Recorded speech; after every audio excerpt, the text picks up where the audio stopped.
Magdamag ding inulan ang Metro Manila dahil sa bagyong Christine. Nalubog muli sa baha ang ilang kalsadang madalas bahain gaya ng G. Araneta Avenue sa Quezon City. Balitang hatid ni Bea Pinlac at EJ Gomez. Ito ang eksena sa Mauban Street, corner G. Araneta sa Quezon City kagabi. Malakas ang paglagasa ng baha sa kalsada na di na nadaanan ng mga motorista. Nagbaha rin sa E. Rodriguez corner G. Araneta kagabi. Ilang sasakyan ang naiwan na lang nakapark sa gilid ng kalsada.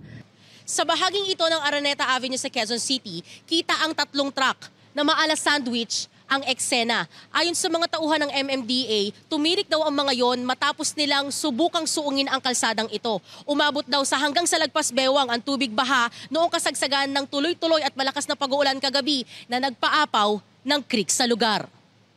Puyat daw ang inabot ng mga residenteng gaya ni Jake dahil sa bahang pumasok sa kanilang bahay. Inabot po kami sa loob ng bahay, ma'am. Bali hanggang bewang po. Actually, perwisyo po siya kasi may pasok pa po ako. Hanggang ngayon po, hindi na po kami nakatulog. Nag-start po siya ng alas 3. Wala po kami matulugan kasi yung tulugan po namin inabot talaga eh.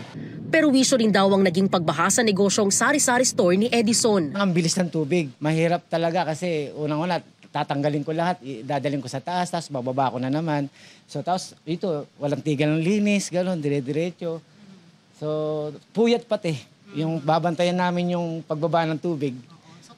Talagang perwisyo talaga nangyari. Umabot sa lagpas baywang ang baha sa kahabaan ng Araneta Avenue, dulot ng malakas na ulan kagabi na nagpaapaw ng creek sa lugar.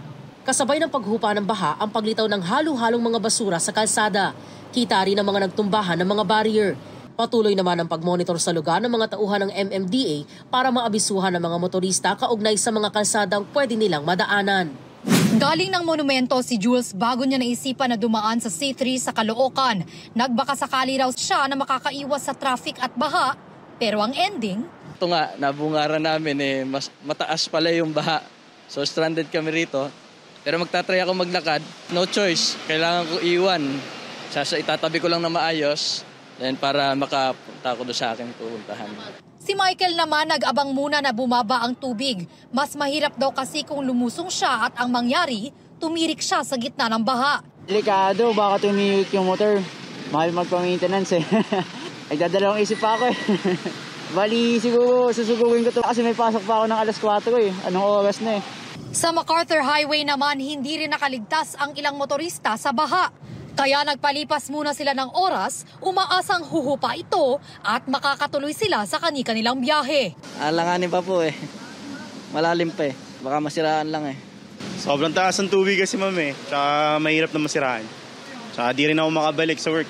Hintay muna para sakaling mas okay mamaya.